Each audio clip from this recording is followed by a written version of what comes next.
Simon, merci beaucoup de ton temps aujourd'hui. J'ai vraiment un plaisir. Évidemment, on va parler beaucoup de Smarty. Je suis très curieux d'apprendre sur ta nouvelle entreprise. Mais je veux commencer un peu sur ton parcours, right? Donc, tu es quand même un entrepreneur en série. Tu as fondé, commencé plusieurs entreprises. Qu'est-ce qui t'a donné le goût de faire ça dans la vie? Tu sais, est-ce que c'était comme un grand projet quand tu étais jeune? D'accord, je veux être entrepreneur ou c'est arrivé un peu sur le tas? Donc, il paraît que la première fois que j'en ai parlé, c'est avec un de mes cofondateurs que j'ai rencontré dans un camp de vacances qui s'appelle aussi Simon. Donc, je crois qu'on avait 12 puis 14 ans. Puis, il m'a demandé qu'est-ce que tu veux faire plus tard. Puis, j'ai dit, moi, je vais investir en immobilier, je vais faire de l'argent, puis après, je vais pouvoir partir en entreprise. Il dit, ben, moi, je veux inventer des choses, puis j'ai besoin d'argent, donc on se mettra ensemble. Donc, ça a été vraiment, je dirais, un point pivot parce que plusieurs années plus tard, quand moi et Simon, on finissait nos parcours à l'université, il m'a rappelé puis il m'a dit, bon, comment ça va? J'ai dit, ben, j'ai investi en immobilier, j'ai fait de l'argent. Il dit, ben, parfait, moi, je suis prêt à inventer des choses, puis il est temps qu'on connecte, puis qu'on commence à penser à notre entreprise. Donc, euh, est-ce que c'est vraiment quelque chose que je voulais absolument faire? I don't know, mais c'était clairement dans les cartes parce que on a passé plusieurs semaines et mois à brainstormer sur différentes idées, mais vraiment avec l'idée de bâtir une entreprise. Je crois que l'idée de se partir en affaires était quand même quelque chose que j'avais eu plusieurs coups. J'ai regardé d'acheter une buanderie quand j'avais 15 ans. J'ai revendu beaucoup de cassettes Super Nintendo quand j'étais petit.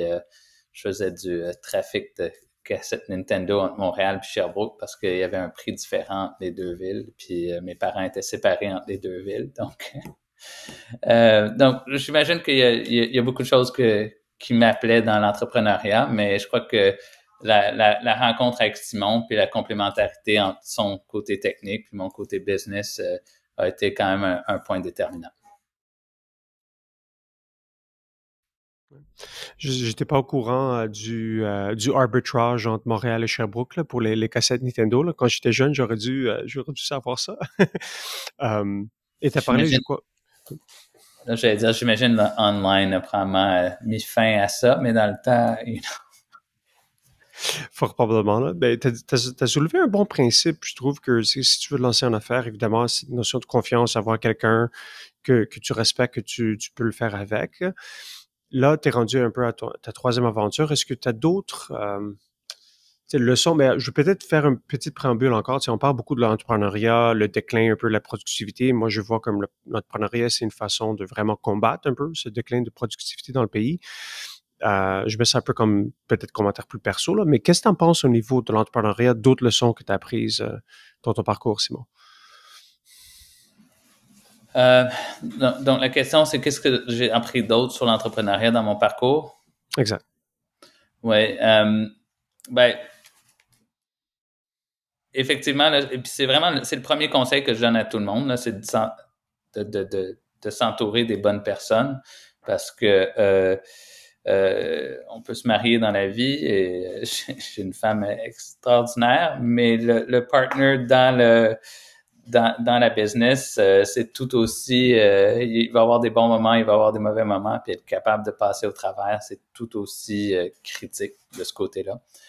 Euh, donc, ça, c'est la première chose. Puis, souvent, justement, quand il y a des décisions de business ou des décisions d'investissement, puis que je parle à un groupe de fondateurs, que ce soit 2 fondateurs ou 4, récemment, c'est souvent des groupes de 4 à qui je parle, je leur demande tout le temps de s'asseoir puis de s'assurer de s'aligner entre eux qu'ils veulent la même chose. Parce que c'est facile en public ou en groupe de dire ah oui, I want to go all in, que je suis prêt à aller avec cette entreprise-là à la vie et à la mort. Mais l'entrepreneuriat, c'est pas facile. Je crois qu'on en parle quand même plus maintenant, mais it could be grudging. Ça peut vraiment travailler quand les choses fonctionnent pas. Et donc, s'assurer que tout le monde est aligné sur le même outcome, sur les mêmes désirs, je crois que c'est vraiment la base sur laquelle après, on peut construire. Et s'il n'y a pas cet alignement-là, ben c'est là souvent que je crois qu'on va avoir des gens qui vont quitter plus tôt ou que l'ensemble de l'entreprise aussi peut tomber. Donc, je vais vraiment dire c'est la première chose. Après ça, il faut faire ce reality check-là de façon régulière. C'est pas une fois on part, mais souvent l'entreprise, après 2 ans, n'est pas nécessairement où est-ce qu'on pensait. C'est important de recommencer puis de se maintenir aligné tout au long de l'aventure. C'est un bon point. Là, dans mon ancien vie, on utilisait beaucoup ce concept d'alignement. Donc, on faisait du conseil pour des entreprises et plein d'execs dans une salle, les actionnaires, le board, s'assurer que tout le monde est un peu sur la même page. Et je trouve que c'est tout aussi important sur un comité de direction, c'est la personne qui gère la business. Parce que, comme tu as dit souvent, les personnes disent oui, on est tous alignés, on est tous d'accord, là, mais il y a toujours un éléphant dans la pièce. Il faut découvrir c'est quoi. J'ai toujours eu un peu cette expérience. Au sein de Smarty, j'aimerais peut-être, commençons avec Smarty, donc expliquer un peu c'est quoi la business. Je vais peut-être rentrer comment tu le fais, l'alignement, plus en détail dans ta business, mais pour les personnes qui ne sont pas au courant, si tu veux expliquer un peu ton entreprise et c'est quoi. Oui, certainement. Donc, SmartD, on est dans le contrôle des moteurs électriques. Les moteurs électriques, souvent, en ce moment, on pense voitures électriques, mais avant ça, il y a des moteurs électriques partout autour de nous. Hein. Pour la ventilation dans nos buildings, ben, c'est des ventilateurs, donc c'est des moteurs électriques. L'eau qu'on boit, c'est du pompage. Le pompage, c'est des moteurs électriques. Même chose quand il y a des escaliers roulants, des ascenseurs, c'est tous des moteurs électriques. Donc, en fait, quand on met tous ces éléments-là ensemble, on se rend compte que les moteurs électriques, c'est à peu près 50% de la consommation d'électricité dans le monde. Donc, c'est vraiment très important, même si on n'en est pas conscient. Puis, des moteurs électriques, c'est des devices qui sont on-off. Donc, on peut penser à une lumière avec un interrupteur. Si on fait juste tourner la switch, l'éclairage va à pleine puissance. Puis si après on veut contrôler l'intensité de la lumière, ben on va mettre ce qu'on dit en bon québécois un dimmer. Ben c'est la même chose. Nous, on fabrique des dimmers pour moteurs électriques. Donc, des équipements qui permettent de contrôler la vitesse des moteurs électriques. En français, on appelle ça des variateurs de vitesse ou Variable Frequency Drives en anglais, ou VFD pour short.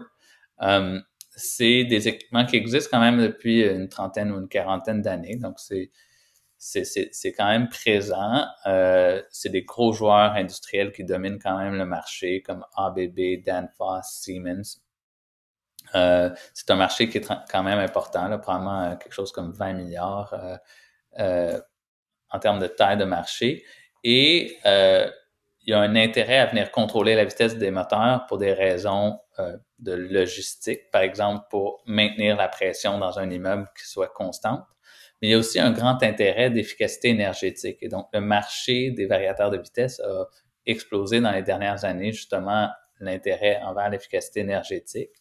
On peut, en contrôlant la vitesse, surtout dans les applications à vitesse variable, donc les ventilateurs, les pompes, les compresseurs, venir atteindre des économies d'énergie là, de 25, de 50% en justement maintenant la vitesse en dessous de la pleine vitesse. Donc, on n'a pas toujours besoin d'avoir la ventilation à pleine puissance, ni la vitesse de l'eau à pleine puissance dans du pompage. Donc, c'est vraiment l'efficacité énergétique. Donc, ça, c'est le contexte dans lequel SmartD opère. Puis, la chose qu'il faut savoir, c'est que ces variateurs de vitesse-là, pour recréer une onde électrique, donc pour venir varier la fréquence de l'onde électrique, viennent faire de la commutation à haute vitesse. Et je ne veux pas rentrer trop technique, mais cette commutation à haute vitesse crée beaucoup de bruit électrique. On peut penser que c'est de la pollution électrique.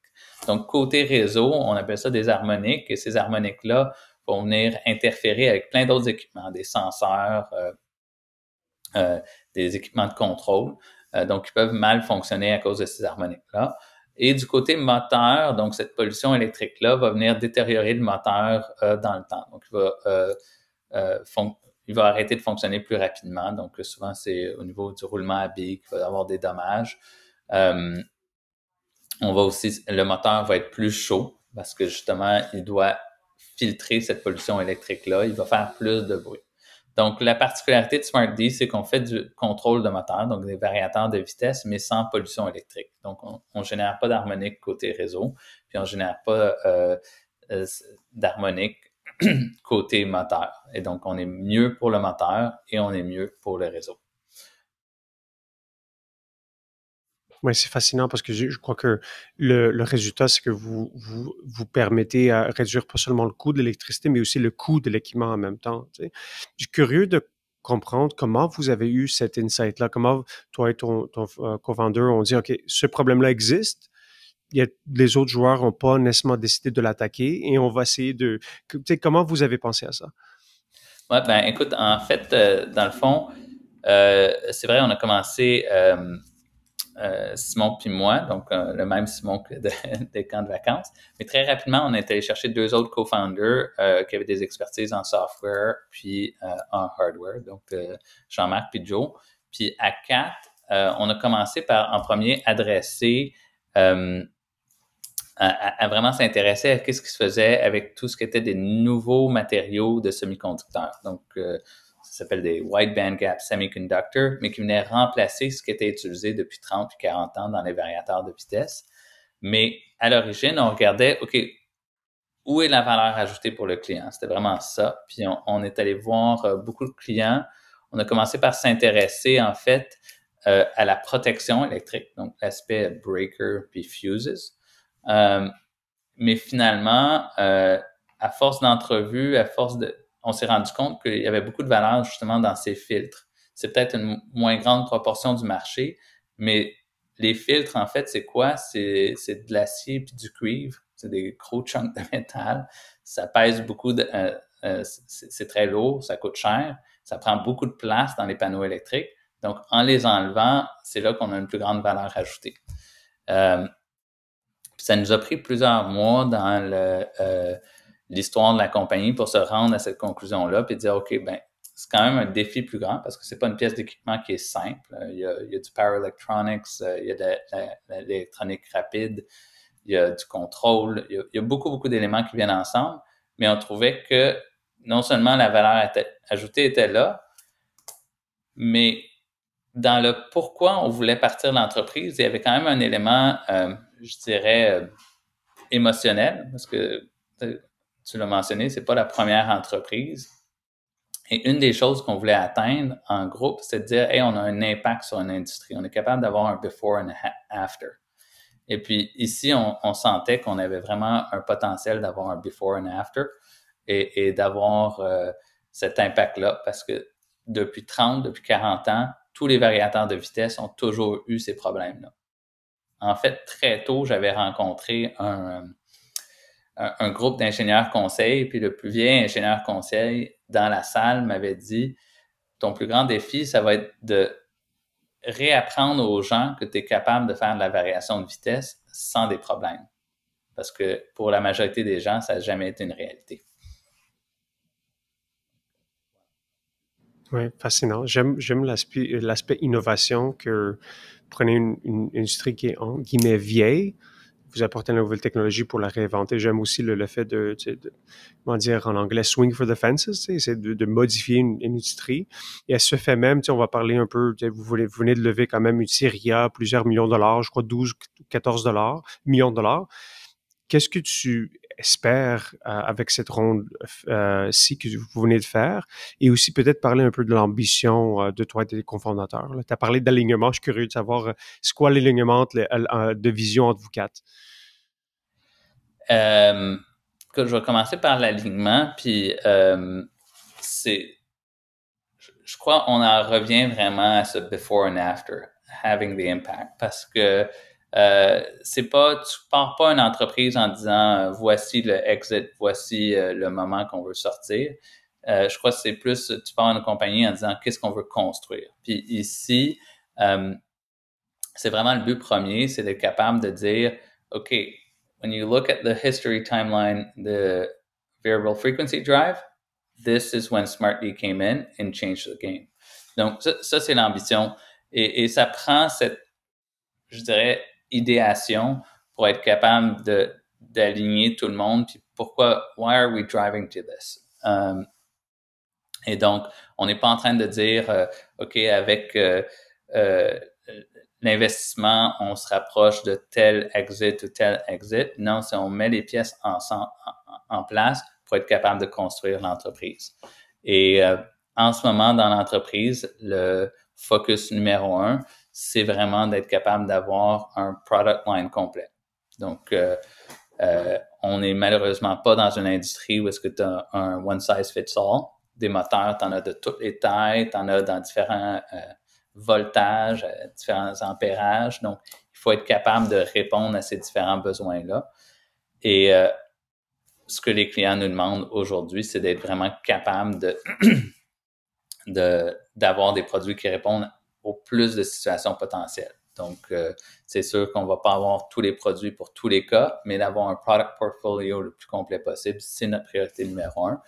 Et c'était le thème de la ronde de financement. Ouais.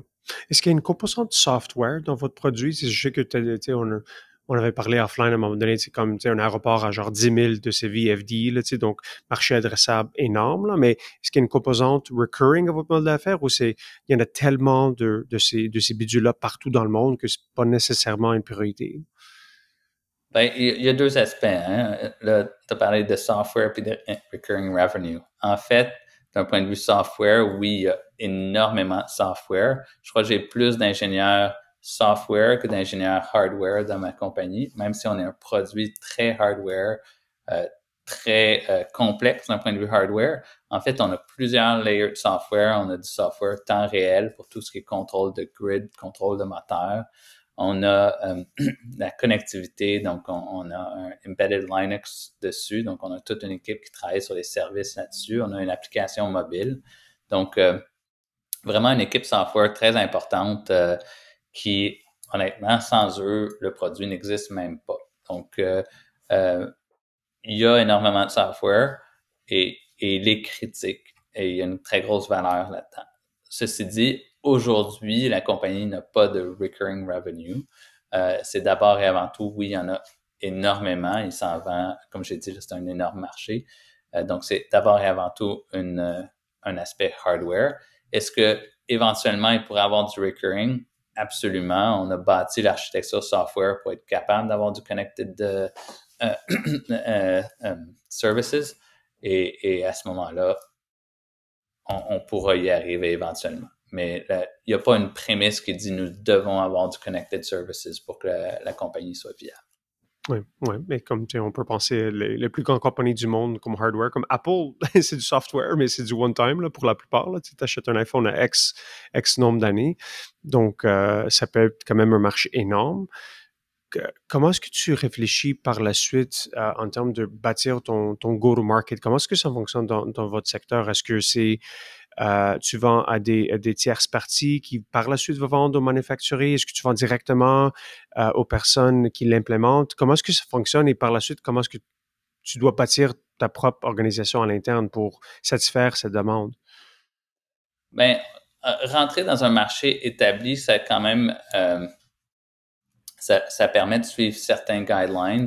Donc, nous, on est quand même dans un marché de distribution électrique et le marché de la distribution électrique est bien établi. Donc, il y a des distributeurs dans toutes les régions qui tiennent différents manufacturiers. Il y a certains manufacturiers avec qui on a plus de complémentarité en termes de functionalities. Donc, c'est facile de dire, OK, qui sont les distributeurs de ces manufacturiers? On va les approcher. Et différents distributeurs n'ont pas nécessairement toutes les mêmes compétences. Donc, il y a des distributeurs qui ont une spécialisation, qui ont un know-how sur l'automation, sur la capacité à supporter ce type de produit-là. Puis, on a quand même fait notre produit de façon à ce que les gens qui ont ce knowledge-là soient capables de vraiment rapidement take it up. Donc, si aujourd'hui tu vends et tu supportes des variateurs de vitesse, you should have no problem. Okay? Et donc, nous, en faisant ça, ça nous permet d'avoir une approche beaucoup plus scalable parce qu'on n'est pas obligé de développer des points de vente partout, on n'est pas obligé d'avoir des service centers partout. On peut travailler avec ses partners qui ont la capacité de faire le servicing et c'est là que c'est comme du value-added reselling. Ouais, intéressant, intéressant. Ouais, you just live on top of the existing stack, là, comme on dit, là, donc tous les distributeurs dans le monde. J'imagine plein de trade shows, ce genre de choses. Oui.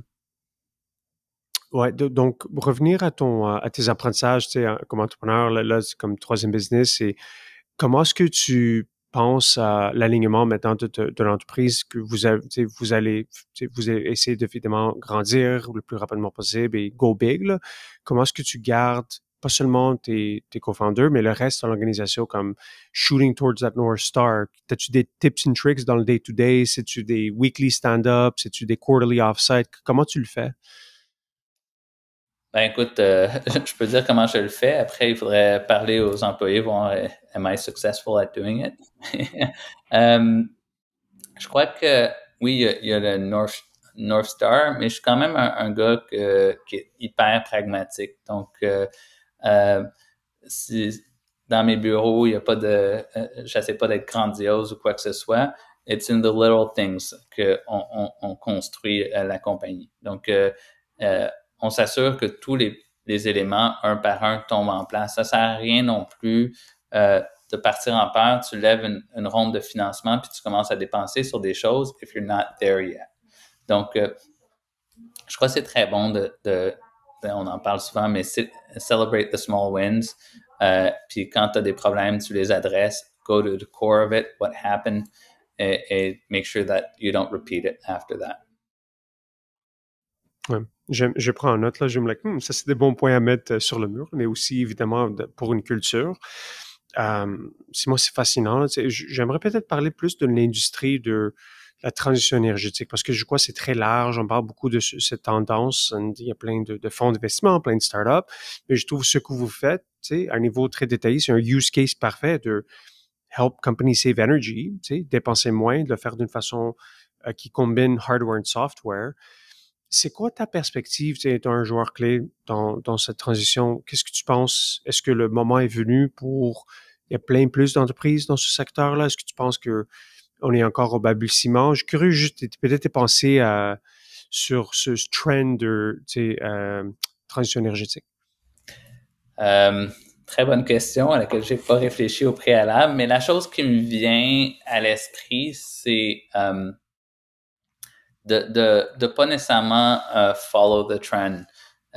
J'ai l'impression que aujourd'hui, il y a beaucoup déjà d'entreprises dans biogas ou another battery ou un autre EV charging. Et donc, je crois que c'est l'opportunité de regarder à des endroits où est-ce qu'il n'y a peut-être pas d'autres personnes ou autant de masse critique qui regardent. C'est un graphique que j'aime bien, j'ai aucune idée il vient d'où, mais in investing, pour faire de l'argent, you need two things. You need to be right, parce que si t'es wrong, ben, it doesn't matter. But you need to be non-consensual. If you're consensual, everyone's going there. Donc, la tarte est déjà partagée en plein morceaux. Mais si tu es non-consensual, c'est là que tu as l'opportunité d'être à l'avant-garde. Et donc, je crois que c'est définitivement un bon moment pour se lancer dans cette aventure-là. It's gonna happen. T'as beau pas vouloir, whatever, la transition va arriver. On l'espère plus vite que plus tard, mais elle va arriver. Et donc, c'est certainement l'opportunité d'ouvrir les problèmes et d'adresser les problèmes. Mais je crois que regardons là où est-ce qu'il n'y a pas nécessairement 100 personnes qui regardent déjà. Regardons les problèmes qui sont peut-être délaissés. Oui, c'est un excellent point. Là. C'est un excellent point. Je trouve que c'est facile de bâtir une nouvelle app pour X, là, mais faire des choses plus tough. Mais aussi, je trouve que c'est un bon point avec Smarty parce que non-consensus, oui, mais aussi quelque chose de difficile, difficile à faire. Plus que c'est difficile à créer une innovation, moins qu'il va y avoir du monde qui court après cette chose, ce shiny object. Là. Peut-être question plus pour le Québec, parce que je trouve, on parle beaucoup de l'économie verte ici, on a Hydro-Québec. Est-ce que tu trouves que le statement que je veux dire, qu'on a un certain skill set, beaucoup d'entrepreneurs comme toi, des personnes qui peuvent aider dans cette transition énergétique, c'est une richesse qu'on peut exploiter? C'est-tu vrai que à cause de l'historique et local, donnant quand même cette opportunité pour plus de startups dans la transition énergétique? Je crois qu'on a certainement le know-how, puis je trouve intéressant dans notre domaine, dans le power. Je connaissais pas le power electronics avant, puis je découvre vraiment une richesse avec des professeurs de premier ordre, avec l'ETS avec qui on travaille, mais il y a un écosystème de power electronics que je ne connaissais pas. Donc, oui, on a un knowledge là-dedans, puis je crois que ça s'étend au-delà du power electronics. Je crois par ailleurs, il faut quand même être honnête que dans le fait, la disponibilité de l'électricité, l'abondance de l'électricité et le prix de l'électricité peut jouer aussi contre nous. Je regarde d'autres startups qui des fois vont commencer à commercialiser en Californie parce que c'est là où est-ce que il y a une dynamique de marché autour des renewables, des énergies renouvelables, qui est beaucoup plus dynamique, beaucoup plus active qu'au Québec. Ben ça joue pas nécessairement en notre faveur. Quand les gens, ça coûte pas cher gaspiller de l'électricité, puis désolé d'utiliser le mot-là, mais it's the truth. Ça coûte vraiment pas cher, j'ai pas besoin d'y penser. Le ROI sur prendre moins d'énergie est pas rentable. Je regarde aussi beaucoup de programmes qu'il y a en ce moment, que ce soit au fédéral ou au provincial, c'est des programmes pour les GES. Puis c'est vrai que les GES sont au centre, mais si on essaie de calculer de l'électricité en termes de GES au Québec, means nothing. Donc, là-dessus, je crois que c'est peut-être le défi de partir une entreprise dans le domaine de l'électricité au Québec, c'est qu'on en a beaucoup puis elle n'est pas chère. Donc, c'est pas nécessairement un centre d'attention hyper focus en ce moment. Oui, intéressant. Tu sais, on a du know-how, mais peut-être on n'a pas nécessairement la nécessité, là. Donc, je trouve cette dichotomie intéressante. Simon, je peux te garder pour une autre heure, poser plein de questions, là, mais je trouve que c'est fascinant ce que vous faites. Donc, je vous souhaite bon succès. Et peut-être une ronde 2 quand vous allez aller sur les marchés publics et on va parler de votre IPO. Dernière question, peut-être, Simon, c'est si les personnes veulent apprendre plus sur Smarty, sur toi, c'est quoi la meilleure façon? Ben écoute, autant Smartly que moi-même, on est sur LinkedIn, so don't hesitate, reach out, on peut connecter.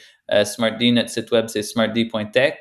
Il y a plein d'informations sur nos produits. On a plein de super bons distributeurs au Québec aussi déjà, donc nos produits sont disponibles, on peut les acheter. Mais reach out, ça va me faire plaisir de discuter des avantages de nos produits. Merci beaucoup pour ton temps, Simon. Merci, Nectar.